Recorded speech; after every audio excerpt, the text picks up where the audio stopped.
আসসালামু আলাইকুম ভিউয়ার্স, আপনাদের প্রত্যেকের জন্য আরেকটি গুরুত্বপূর্ণ কন্টেন্ট নিয়ে আমরা দাঁড়িয়েছি। সেটা দেখতে পাচ্ছেন যে এই যে দেখতে পাচ্ছেন একটা ইগনিশন সিস্টেমের মডেল। আমরা সরাসরি সামনে চলে আসবো, কারণ আমরা এটা যদি প্রত্যেকটি জিনিস আলাদা আলাদা করে আপনাদেরকে দেখাই তাহলে সুন্দর হয় জিনিসটা। দেখেন, প্রথমে আমরা নামগুলো একটু শিখাই। যদিও এই ধরনের কন্টেন্ট আমরা পূর্বে দিয়েছিলাম, কিন্তু একটি ব্যতিক্রম ধর্মী এখানে মডেল থাকার কারণে আমরা চেষ্টা করতেছি আপনাদেরকে কিছু ব্যতিক্রম ধর্মী জিনিস শেখানোর জন্য। যেমন সরাসরি দেখেন এখানে ইগনিশন সুইচ আছে, এটা হলো ইগনিশন সুইচ। তারপরে হচ্ছে এটা হলো ইগনিশন কয়েল। আমরা জানি যে বোতল টাইপ ইগনিশন কয়েল। এই ইগনিশন কয়েলে কিন্তু দুই ধরনের কয়েল থাকে, একটা হলো প্রাইমারি কয়েল, একটা হচ্ছে সেকেন্ডারি কয়েল। এই প্রাইমারি কয়েল এবং সেকেন্ডারি কয়েলের ভিতরে প্রাইমারি কয়েলের পেজ সংখ্যা 200 এবং সেকেন্ডারি কয়েলের পেজ সংখ্যা হচ্ছে 20,000। মনে থাকবে কিনা?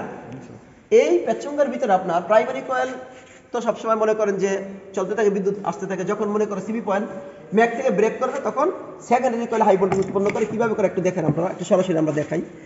এখানে সুবিধা হচ্ছে এই যে এখানে কিন্তু আছে, যদি আমরা একটু দেখি তাহলে বুঝবো যে সরাসরি এখানে একটু দেখি আমরা। এটা যখন আমরা ঘুরাবো দেখেন সিবি পয়েন্ট খোলে এবং লাগে যে এই জায়গাটায়। আমরা একটু সামনে থেকে সরাসরি দেখবো, এই সিবি পয়েন্টটা দেখেন খোলে লাগে। এই যে যখন এই সিবি পয়েন্ট ম্যাক থেকে যখন ব্রেক করবে তখন সেকেন্ডারি কয়েলে হাই ভোল্টেজ উৎপন্ন করে।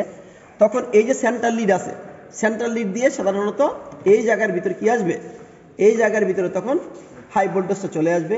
হাই ভোল্টেজ যখন এখানে আসবে তখন এই সেন্টার লিড হয়ে যখন এখানে আসবে তখন এই রোটরের মাথা কিন্তু এখানে লাগানো থাকে। একটু খেয়াল করি আমরা, এই রোটরের মাথাটা এখানে লাগানো থাকবে।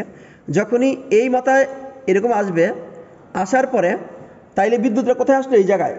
তখন কি হবে, তখন এইখানে আমরা এটা এক ধরেছি, এক, অর্থাৎ রোটর যদি ঘড়ির কাঁটার দিকে এরকম ঘুরে, অর্থাৎ শেপটা যদি ঘড়ির কাঁটার দিকে ঘুরে, তাহলে অবশ্যই আমরা জানি ফায়ারিং অর্ডার 1 3 4 2।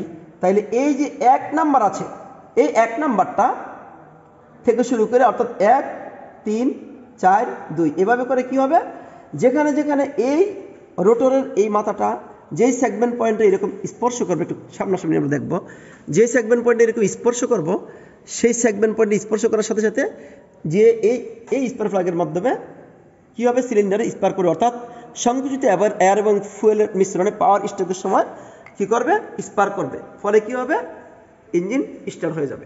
এটা হলো আমাদের একটা মেইন বিষয়। তারপরে আমি আরেকটা জিনিস আপনাদের দেখাবো, একটু দেখি আমরা সরাসরি এখানে আসি। এখানে একটা কন্ডেন্সার আছে। এই কন্ডেন্সারটার কাজ হচ্ছে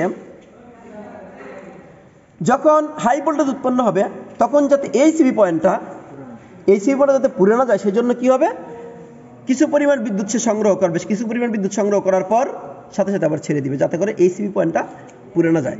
সেই জন্য কিন্তু এই কন্ডেন্সারটা ব্যবহার করা হয়ে থাকে। মোটামুটি এইটুকু দেখলে আমরা বুঝতে পারবো। আরও একটা জিনিস আমি বলি, এটা হচ্ছে ডিস্ট্রিবিউটরের ভ্যাকুয়াম অ্যাডভান্স মেকানিজম। তার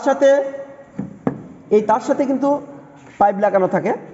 যখন এই বাতাস এরকম টান দিবে তখন কি হবে, এটা একটু যত আগে এই সিবি পয়েন্টটা খোলার কথা ছিল তার চেয়ে একটু আগে খোলার জন্য সাধারণত এই ভ্যাকুয়াম অ্যাডভান্স মেকানিজম ব্যবহার করা হয়ে থাকে।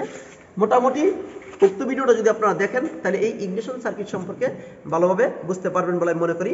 ধন্যবাদ সবাইকে।